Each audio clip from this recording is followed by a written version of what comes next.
Well, it is hunting season, and with a husband who is a deer hunter, that means that I am going to have a lot of fresh deer meat to cook and store and just all the things. I love that my husband is a hunter.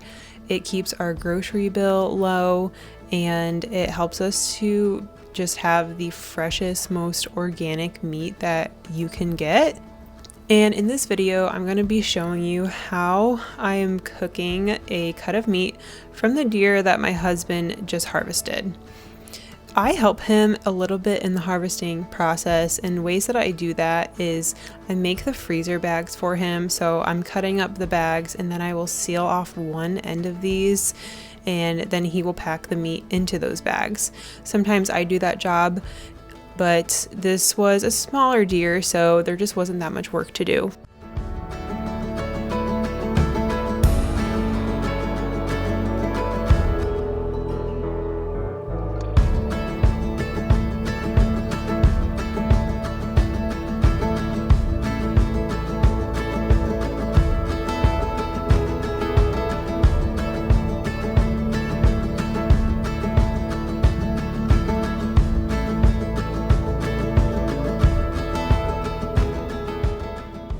I found this recipe in my Homestead Living magazine issue for the month of November and December, and the recipe was from Venison for Dinner, and she was talking about cooking a neck roast.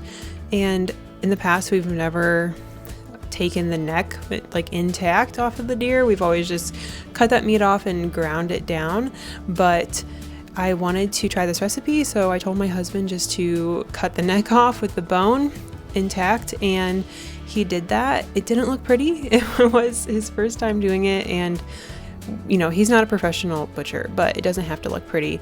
It's totally fine. And one part of harvesting your own deer is sometimes the cuts don't always look super appetizing, but you get over that pretty quickly and you just cook it. So I am cooking that recipe that I found. It's like a French dip sandwiches type of thing. So I got some bone broth going in my Instant Pot, and I'm using some of that bone broth. This recipe only called for 2 cups of broth, but I ended up adding a lot more than that because I wanted the roast to be covered fully with the liquid to make it as tender as possible. I don't like when my roast is dry, so I added much more liquid.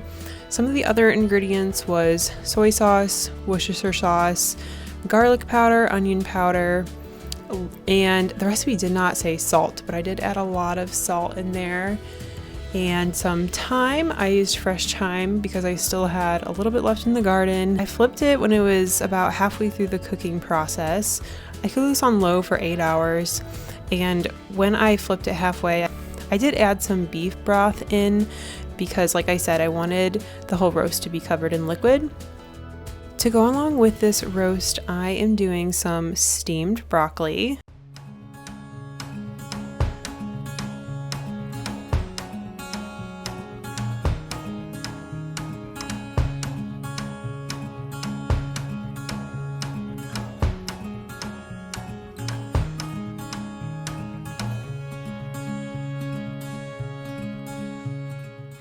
And I'm also doing a side of fried cut up potatoes, almost like home fries. I would rather have mashed potatoes, but I had these potatoes cut up in the fridge that needed to be used up. I cooked these for a long time and they got super crispy, and these were really good.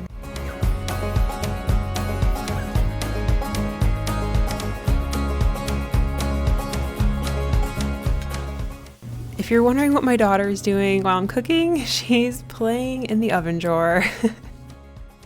My daughter is almost 11 months old, and she is such a good eater, so she actually ate this along with us.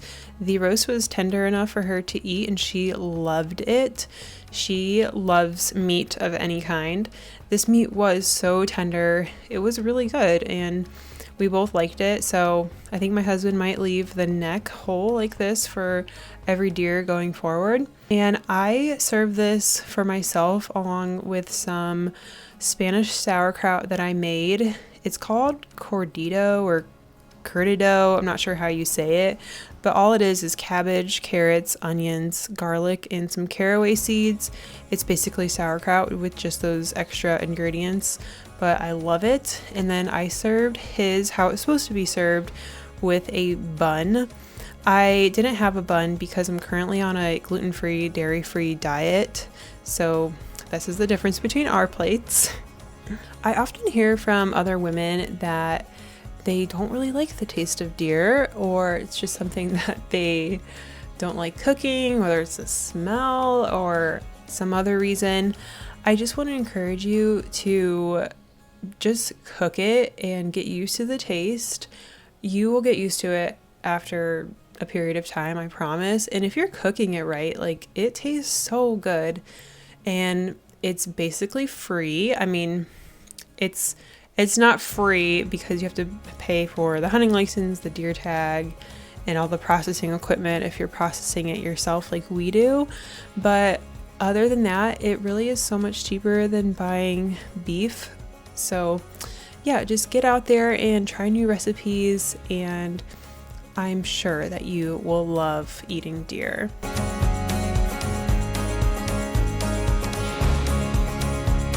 Next, I'm going to show you guys a recipe that is used with ground deer, and this is going to be a meatloaf. So I did a pound of ground deer and some onion. I did half of an onion, and since I am currently gluten-free, dairy-free, I have these almond flour crackers from Aldi that were going stale in my pantry, so I just crushed those up and used that in place of the breadcrumbs.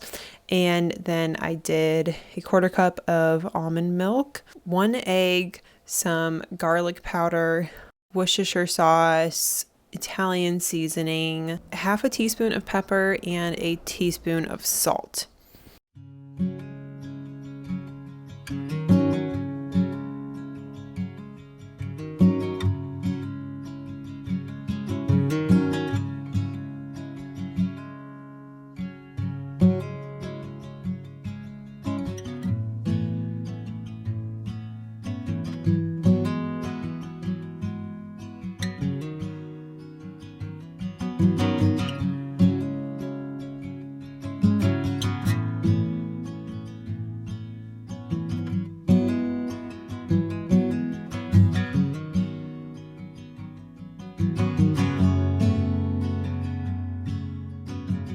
I decided to turn this meatloaf into mini meatloaves, and I had some bacon that I wanted to wrap these in. So these are mini meatloaves wrapped in bacon, and 1 pound of ground meat got me about 4 mini meatloaves.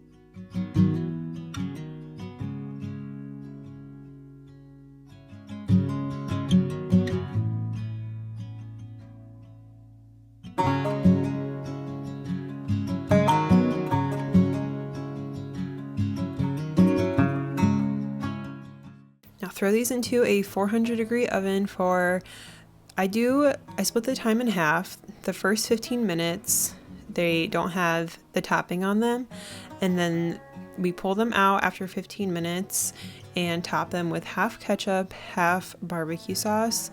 And my husband did this for me because I had to go do my piano lesson, so he was so nice and did this for me. And these go back in for another 15 minutes, and they are all done.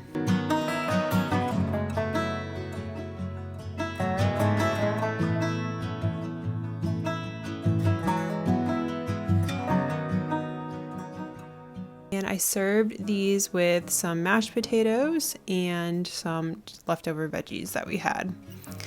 Now lately we've been doing water kefir, or I've been fermenting water kefir, and we are obsessed with it. I love it so much, and I want to do a video in the future on making water kefir. But that is it for this video. Thank you so much for watching, and I will see you in my next video.